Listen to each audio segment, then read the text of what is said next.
doen, heren? Wat zijn jullie aan het doen? Genieten van muziek luisteren. We zitten hier voor het grote podium, lekker in het gras. Dat kan hier nog gewoon, dus. Ja, natuurlijk. Druk is het nog niet. Nee, wij gaan zo daar ook even heen, even kijken. Dit is in de tent, het podium. Welke heb je net gezien? Welke band? De enige band die ik me echt kan herinneren die we net hebben gezien, dat was Salacious Gods.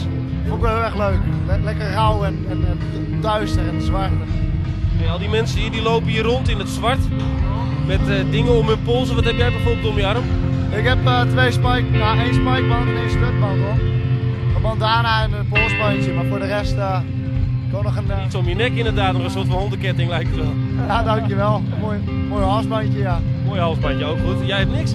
Nou, ik had wel wat armbanden, maar die ben ik alweer kwijtgeraakt. Dus.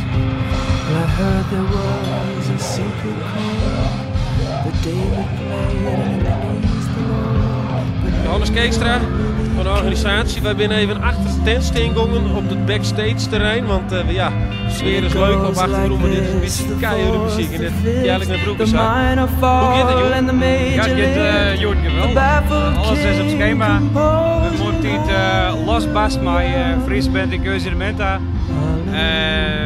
Nou ja, op beide podia gaan er wel bands spelen. De band die we nu hier speelt op het Haardpodium.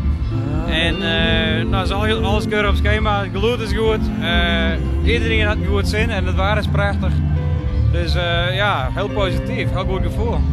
Jij wilde er 2 bands binnen die heel anders zijn? Ja, klopt. Dat is heel jammer. Ik ben toevallig qua Britse bands, een hele internationale bezetting dit hier. Maar nou, de openingsact van Youth Awake, die had al deze matten. En Diamond Head, dat is heel jammer. Dat was die ging wel net op een jong plan. En die had ik al steeds matten. Die zanger die bij Kale en die mij net jongen.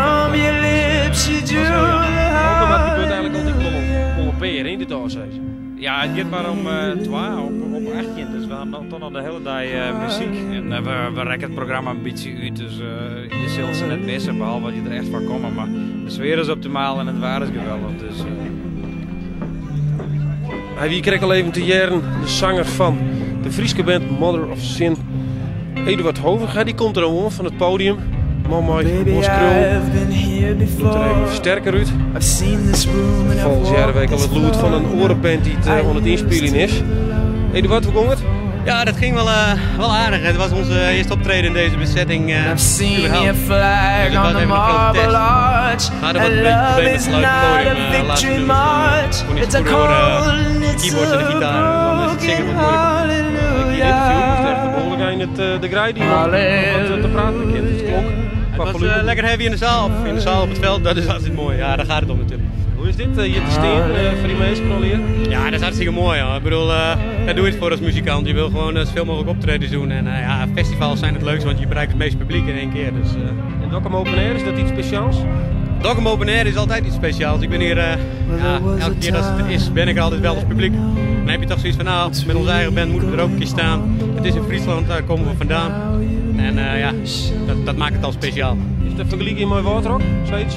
Ja, het is te vergelijken met Waterrock. Het is net iets kleinschaliger, maar het komt op. Hè. Je ziet dat het... ik denk dat het met een paar jaar op een heel groot festival is. Ja, metal de muziekstroming die sterft nooit. We hebben er nooit de tijd gehad dat er gewoon geen publiek komt bij metal evenementen. Dus metal is voor altijd, hè.